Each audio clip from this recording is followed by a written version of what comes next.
What's up everyone, and welcome back to another What If video. Last time, we covered the Future Buu saga in this scenario, or, well, the lack of the Buu saga. Gohan and Trunks, with the help of Shin and Kibito, were able to actually stop Babidi and Dabura in their tracks before they can end up doing anything. Following this victory, they ended up becoming the new disciples of the two Kais, and the newly freed Elder Kai, training to get stronger and also getting their new ultimate forms. However, Beerus finally ends up waking up after some point, having some sort of premonitions in his dreams about some Super Saiyan God. Now, heading towards the sacred world of the Kais, Beerus is looking for a new challenger. Let's start from here. Beerus arrives on the planet and introduces himself, to which the two hybrid Saiyans respond by kneeling in respect, properly addressing Beerus. They obviously know who he is by now. I mean, they are Kais after all, so they know how to act around him and they treat him with respect. Beerus is very pleased to see that these two are disciplined and respectful towards him, as is Whis. They could tell that these two have been trained pretty well. Beerus then decides to lead with his question. Do these two know anything about a Super Saiyan God? Well, they don't have any idea actually. They know about Super Saiyan and that there's a form beyond it called Super Saiyan 2, but besides that, they don't know of any Super Saiyan God. They don't even really use Super Saiyan anymore because their ultimate forms are so much more potent in terms of power, so they don't really have any need. Interesting. Beerus is curious to see what kind of power these two possess otherwise, even without Super Saiyan God. He is a bit disappointed, but he's mainly here for a fight.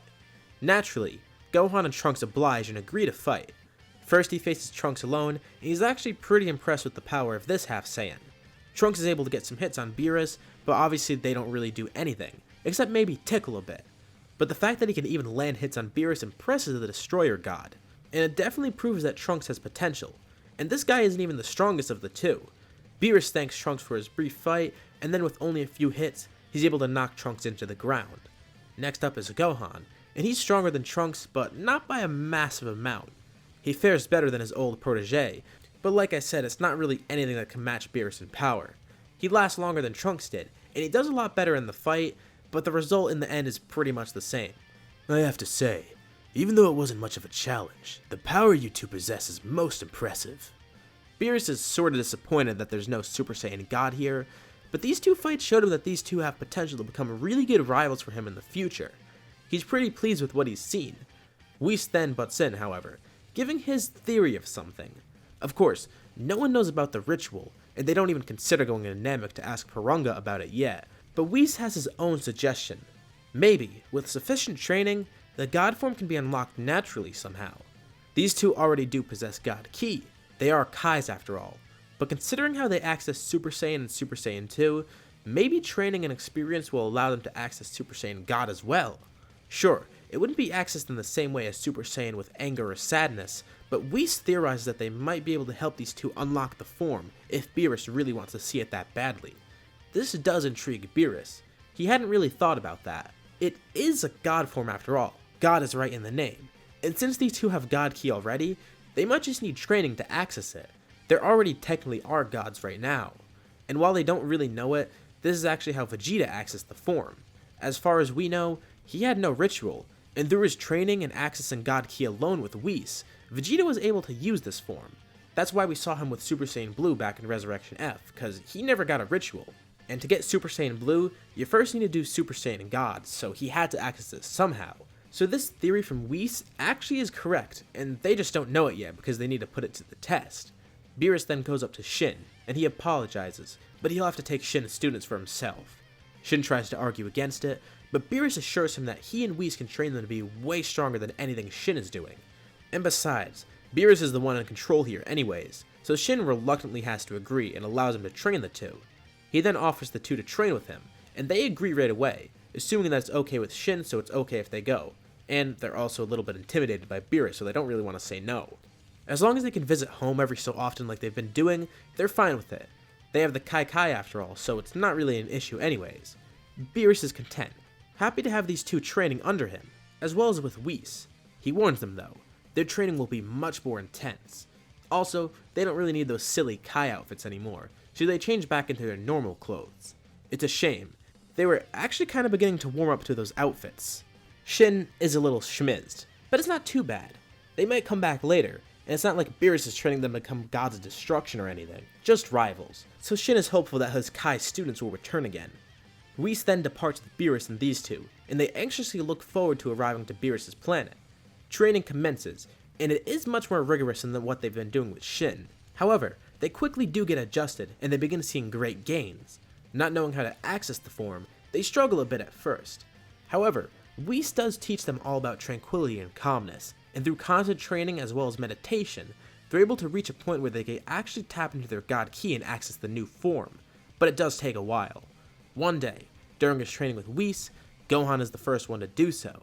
He's actually pretty surprised, and he doesn't hold the form for too long, but Whis notices a dramatic increase in power, as well as the obvious physical changes, with the hair and the eyes and all, as well as his aura and body even looking completely different. There's no doubt about it. That is a new form, and it is possibly that Super Saiyan God that they've been looking for. Beerus notices this, and he is pretty thrilled, and it turns out his premonition was true. They continue their training, and eventually, both are able to actually access the form fully, and maintain it, as well as eventually master control of it. They can even use it for prolonged periods of time right now, and basically drop using Ultimate altogether. This form is a lot more effective to use in training, especially against each other and Whis. It is way stronger than they ever expected. But Whis theorizes something. There might be something even beyond Super Saiyan God. However, they're not going to try to access it yet. Something happens that does interrupt their plans. On the sacred world of Kais, something unexpected happens. While training one day, Gohan and Trunks sense something going on with Shin and Kibito, and a massive increase in power on that planet. Beerus and Whis feel it too, but don't decide to intervene. These two can probably handle it on their own. Gohan and Trunks use the Kai to transport themselves to the planet, and when they arrive, they're horrified at what they see. The whole planet is in ruins, and Kibito is nowhere to be seen, and they can't even sense him. In the distance though, they see Shin fighting someone. They rush over, but it's too late. A final blast is shot towards Shin that incinerates him completely. The two of them are speechless. Shin is dead now, and that means Beerus is gone too, since they're linked, and Whis is now out of commission, frozen in place. This is a really bad scenario. They look up and they see what killed Shin. They don't believe their eyes. It's Goku. Or at least, it looks like Goku. And alongside Goku, there's someone else there who appears to be a Kai. They could tell something is wrong. That can't actually be Goku alongside him. This Ki feels too different, and his attire and everything don't match at all. Of course, this is Goku Black and Zamasu, and they attack without asking questions. Gohan is paralyzed with fear and doesn't even try to fight back at first, only defending. Trunks tries to get Gohan to snap out of it, realizing that this isn't actually Goku they're fighting. And eventually, Gohan does snap out of it and realize that he needs to fight. Even if this guy looks like Goku, they need to defeat him. He's obviously a threat. In a short fight, they're able to actually kill Goku Black pretty easily, with Gohan not really knowing how to feel about that. But this Kai won't die at all for some reason. They eventually learn who he is and why he's here. His name is Zamasu, and he plans to wipe out every mortal. He first came here to eliminate Shin so Beerus wouldn't get in his way, and they can't stop him, because he reveals that he's immortal. By fighting Zamasu, they're only delaying the inevitable. Without knowing what to do, Gohan mentally communicates with Trunks. They need to retreat somehow, so they're gonna fake their death against Zamasu, then hide their Ki and head to Earth and get the time machine. They don't know what else to do right now. And yeah, they are Kais and they could use the time ring, but Shin probably hasn't told them about it at this point, and even if he has, they wouldn't know where to find it. And even if they did try to find it, it would be too risky to search around on this planet, if Shin even has his own. Zamasu launches a large attack against them, and the two of them block it, but slowly drop their Ki to make it seem like they're being killed. Zamasu puts more energy into the blast, and while it's happening, before it dissipates, they use the Kai to go to Earth, with Zamasu feeling like he killed them.